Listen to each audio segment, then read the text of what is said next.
Hi, everybody. So last week we talked about what could be called paradigmatic choices, or for our purposes more precisely, word choice and diction. So this week we're going to talk about syntagmatic choices, choices you can make along the horizontal axis, if you remember that grid from last week's video. So for our purposes here, syntagmatic choices fall under the category of syntax, right? And so what is syntax? Well, let's look at the presentation that I've prepared for you and find out. All right, so here's the dictionary definition of syntax. But basically, it is just to do with the way that sentences are constructed, with the way that words are arranged within a sentence. So if you recall the analogy from last week, if choosing between a couch or a divan constitutes, if that's analogous to word choice and constitutes a paradigmatic choice, syntax aligns with how the furniture would be arranged in a room, how that couch would be arranged with the beanbag chair that you selected, or whatever those choices that you made about which pieces of furniture to actually get. Syntax is analogous to how those pieces of furniture would be arranged within your apartment.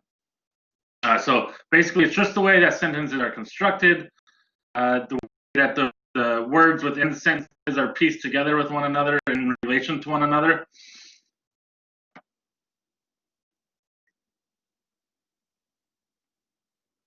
And I like this second definition: a connected or orderly system, harmonious arrangement of parts or elements. So you can see the word syntax goes beyond just language. This example here, the syntax of classical architecture. This is a really nice way to think about it. You should think about each sentence. You should think about the words on your page as striving towards a connected or orderly system, a harmonious arrangement of parts or elements.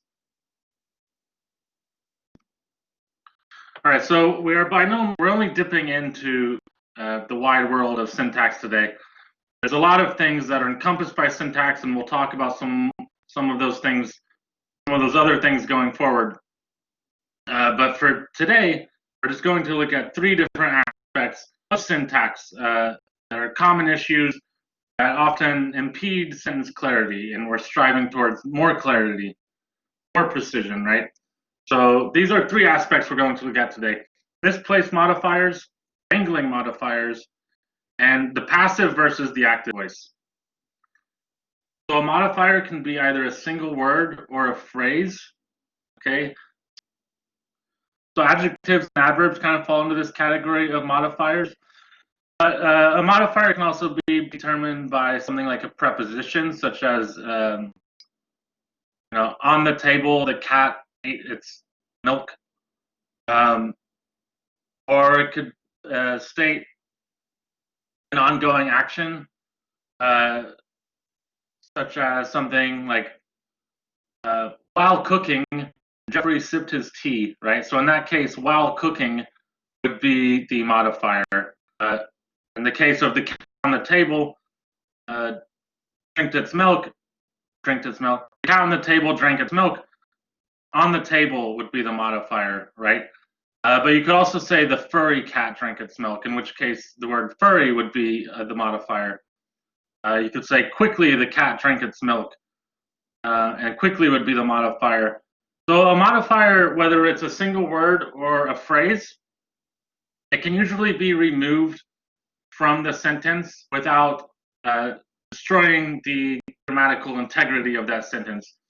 In contrast to, say, the subject and the verb, if your sentence doesn't have a subject, if you remove the subject from your sentence, then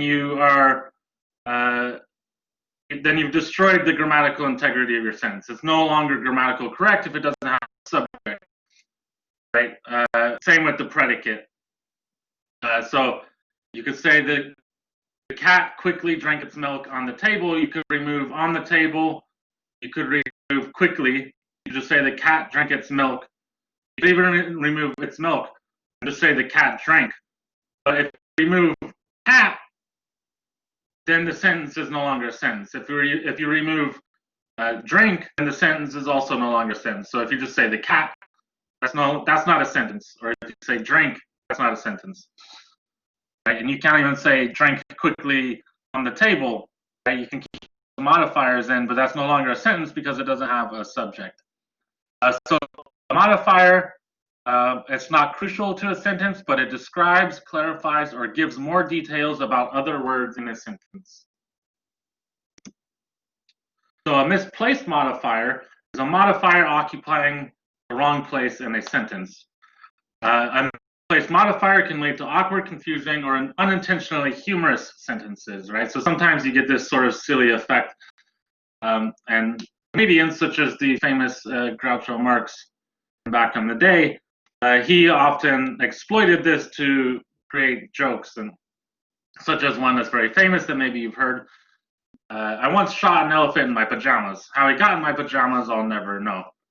Right, so it thwarts that kind of, if you're just hearing this spoken without seeing it on the page, because of common usage, you might think that he's saying that he was in his pajamas and he shot an elephant. But because he's using bad syntax, he's able to manipulate that to implying that the elephant was in his pajamas, because the sentence, I once shot an elephant in my pajamas, it really reads that the elephant is in my pajamas, even though we might initially think that he's saying that he was wearing his own pajamas, right? So that would be a misplaced modifier, because it should be properly something like, in my pajamas, I once shot an elephant. But then you can't have the joke, right? It ruins the joke. So the joke works because the modifier is placed in the wrong place in the sentence. It's placed in the wrong spot. Right, so we can look at how shifting the modifier around can change the meaning of a sentence. So we could say the snake in the hole bit Wayne, right? So this implies that the snake is in the hole, but Wayne is not. But if we shift the modifier, the snake bit Wayne in the hole, it's a little bit more ambiguous, right? It might read as Wayne being in the hole, but the snake not being in the hole. Hole can also be a slang word. In this case, that might provide a very different kind of effect.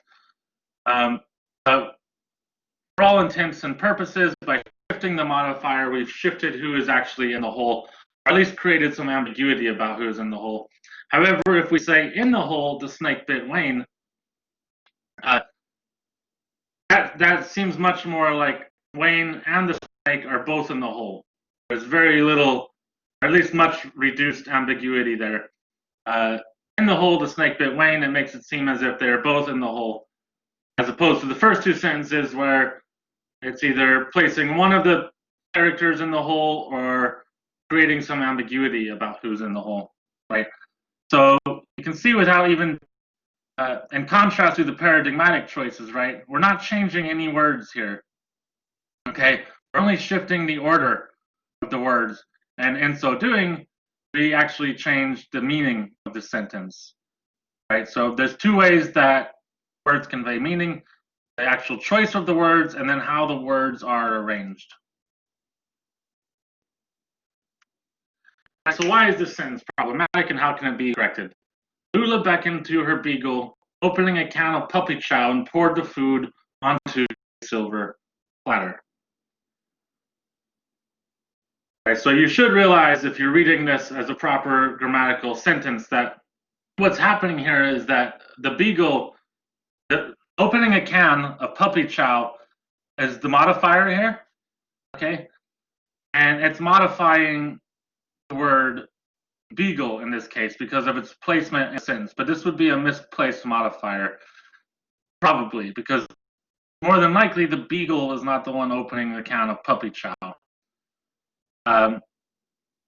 So how do we fix this? You shift the modifier. You put the modifier at the beginning to make it clear who's doing the action. Opening a can of puppy chow, Lula beckoned to her beagle and poured the food onto a silver platter. So now it's very clear here. Lula is the one opening a can of puppy chow. The beagle is off carousing around doing beagle stuff, waiting for its dinner. You can see these two sentences have very different meanings. We changed who is opening the can of puppy chow, right, by shifting the modifier, and probably made it more correct. But who knows? Maybe the first one in some world is the correct one. But probably not often in this reality. All right, so what we focused on with those last two examples are mostly phrases, but you should be even more careful with one-word modifiers. Some examples like almost, even, exactly, hardly, just, merely, nearly, only, scarcely, simply. These are especially prone to placement, right? It's easier to just slip them in the wrong place than it is to slip a whole phrase in the wrong place, right? So opening a can of puppy chow is a little bit more noticeable often than saying something than one of these one-word modifiers like almost, even. But they can dramatically, these single word modifiers, by their placement or misplacement in the sentence, they can dramatically change the meaning of that sentence, right? So we can look at these examples. Said almost is the modifier. Almost everyone at the fair participated in the pig catching contest. Right, so there's nothing grammatically wrong with that, right? But it means a certain thing, right? It means that nearly all the people, so if you have 100 people at the fair, then we can say that 90 of them or something like that participated in the pig catching contest. Right? But if you shift the modifier to read everyone at the fair almost participated in the pig catching contest, that makes it sound like nobody participated almost, right? That everyone is being used kind of single unit, and that if there's 100 people at the fair, 100 people almost participated in the pig catching contest, right? So it's very different from conveying a partial number of people out of the whole having actually done something to conveying the idea that all the people collectively as a whole either came close to carrying out this action, but in fact nobody did, probably, right? Take a look at these two sentences, see how they change. If you said that Babs nearly sold 32 pots that day, this sort of implies that Babs nearly sold like a single unit of 32 pots in a single day, right? But that the opposite of that would be that she didn't sell any pots. You kind of read that as she sold like 31 pots that day. But if that's what you're trying to say, it's ambiguous. It's not as clear. If you want to say that she sold 31 pots and she came close to selling a 32nd pot, then you want to say that Babs sold nearly 32 porcelain pots that day, right? So again, I've accidentally added the word porcelain here, but ignore that. Otherwise, there's been no changed words. The only thing that's changed in these sentences is the order of the words, right? The arrangement. So we have all the same words, but the meaning of the sentences changes based on how those words are arranged. And it's important to be mindful of this. Be mindful of, one of these is not grammatically incorrect, but the meaning is different. And if you were trying to talk about Babs and her salesmanship for the day, you'd want to be very clear about whether she sold 31 and came close to selling 32 pots, or whether she had a box of 32 pots that she almost sold, right, to a single buyer or something like that. Because it could reflect very differently on Babs's sales abilities, right? So it's important to be clear and precise. All right, so doubling modifiers is a modifier that does not sensibly modify anything in its sentence. It's when a modifier is present, but there's nothing there for it to modify. And we'll look at examples here in a second. As often as not, wrangling modifiers are placed at the beginning or the end of a sentence. And they are often indicated by an ing verb or a to plus verb phrase, such as like running to the mall, Harold tripped, right? In that case, running to the mall, ing running, running to the mall would be your modifying phrase, your modifier. Right, so consider the following sentence, or consider the following collection of words that purports to be a sentence. Having started cooking, this is your modifier, ing, right? Having started cooking, the forks and knives were carefully placed.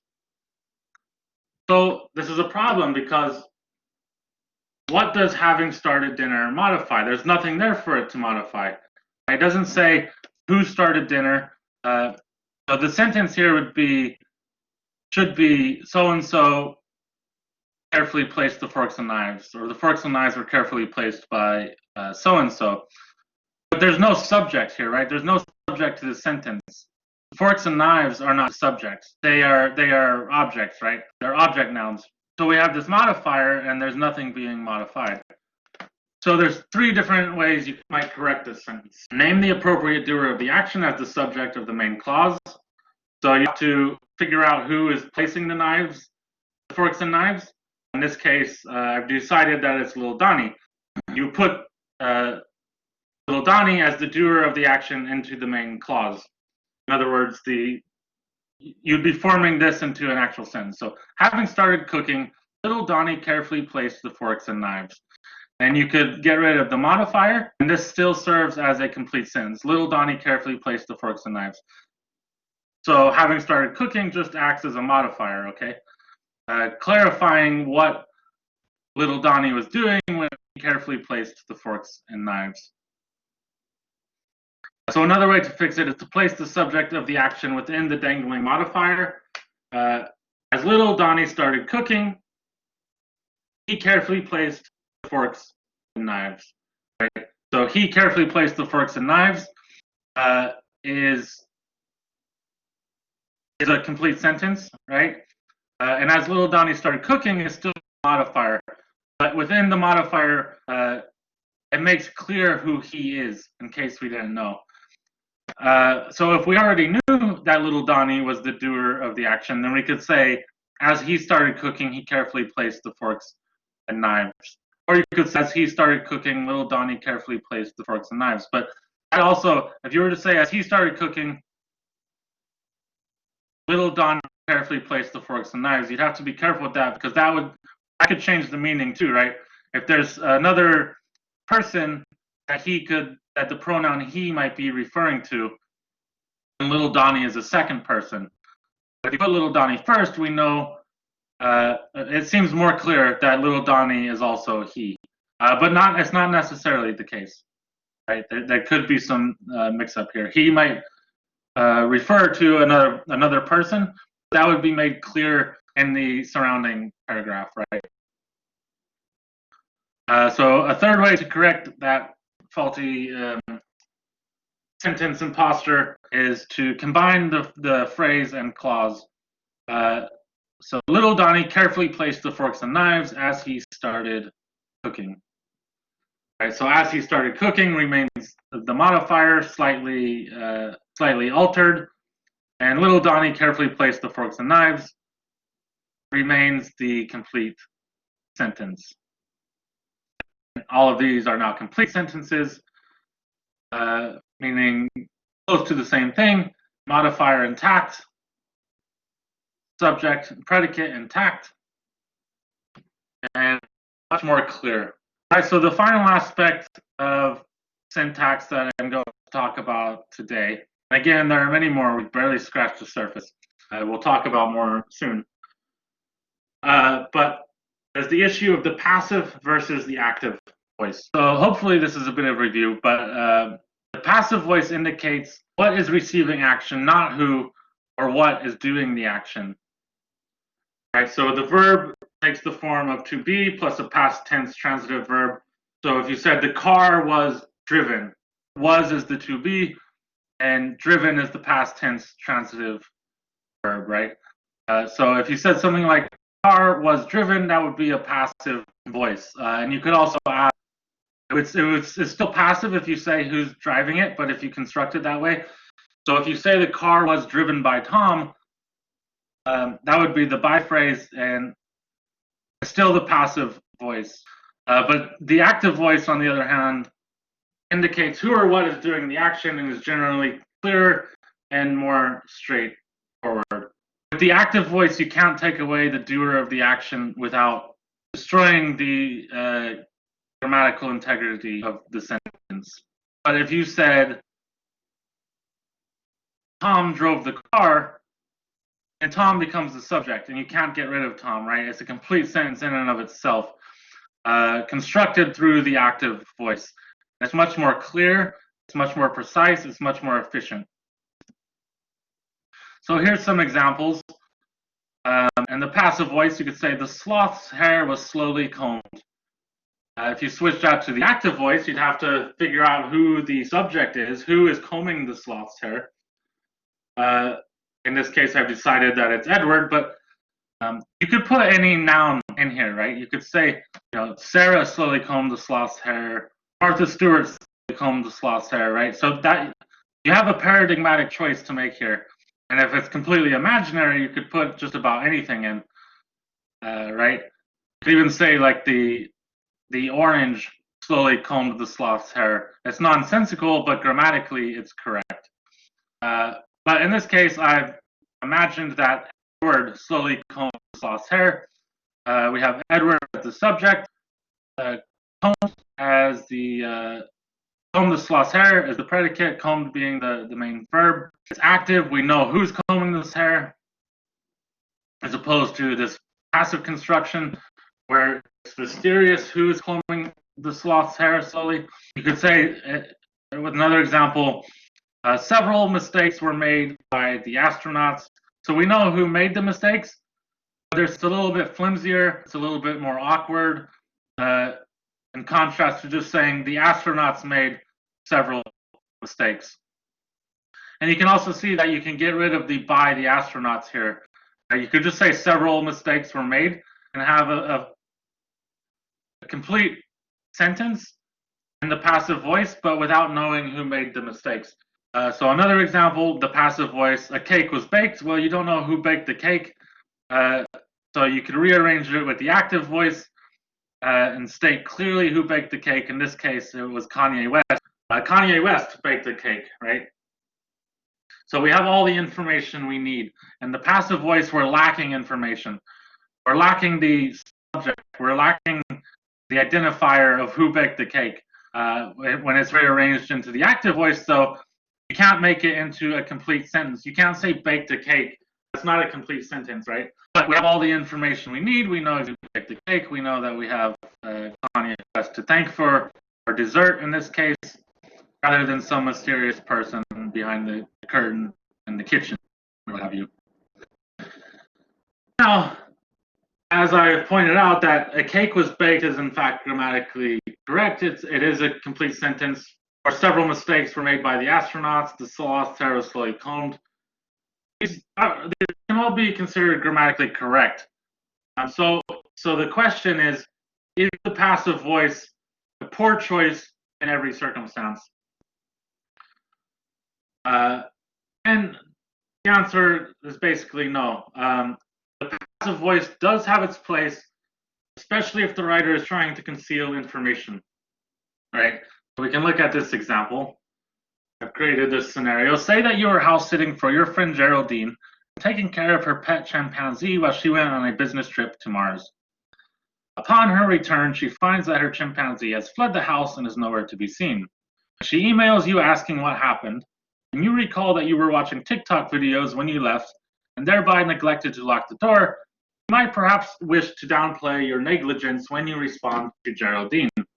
Thus, instead of saying, I left the door open and that's why your chimpanzee could flee, you might instead, in this case, actually select the passive voice as your better option and say the door was left open and that's how your chimpanzee got out, right? So in this passive voice, you're kind of concealing your role in it, right, as the subject whose fault it is that let Geraldine's pet out. This is kind of a silly example, but you often see, this passive construction being used in such a way to sort of conceal somebody's role in something, right? Because the reason that the passive voice is usually problematic is because it's leaving out information. But there are certain circumstances where you might actually wish to leave out some information but still speak properly. Other times you might want to draw attention to the fact that you are lacking information. So, example, for dramatic effect, say if you're writing a mystery novel and Colonel Mustard comes in into the crime scene and sees that the body of Mr. Plum has been moved mysteriously, right? You want to draw attention to the fact that nobody knows who moved the body. Then you might have Colonel Mustard make some kind of exclamation like, "This body has been moved," right? Even if he said, "Someone has moved this body," it doesn't draw attention in the same way to the fact that the mover of the body is a mystery. So there are times when you might want to draw attention to the mystery, draw attention to the lack of information. And in that case, the passive voice might be your best option. The key thing is to just always be mindful, be aware of how you are arranging your sentences, right? So most of the time, the passive voice is not the best choice. And you want to be aware of when you are using the passive voice and why it's usually not the best choice. And if you do use the passive voice, you want to be doing so very conscientiously. You want to be doing so with purpose. So in addition to conveying meaning through the words that you choose along the paradigmatic axis, always pay attention to how the way that your words are constructed and arranged together not only serve to help craft the meaning of the sentence, but also how the construction of words contribute or deter from the clarity of your meaning, right? So with the case of the astronauts, say, many mistakes were made by the astronauts. The meaning stays the same, but it's a little bit more awkward. It's not as clear and direct as saying the astronauts made many mistakes, right? So just always be mindful of those constructions, not just how they directly create the meaning of the sentence, but how they contribute to the reader's ease of comprehension of that sentence, or how they deter from the reader's comprehension of that sentence. All right, so we'll be talking more about syntax in weeks to come as we go along. And in your papers, a lot of the feedback that I give you will probably be in reference to syntax. And we'll talk about syntax more on a more macro level, so on the level of a paragraph as we go. Most of these issues that we've talked about today are syntax on a more micro level, so on a sentence to sentence level. But we'll be talking more about syntax on a broader level, a paragraph level, a more macro level soon. Until then, be well. Have a lovely evening or a lovely morning or a lovely afternoon.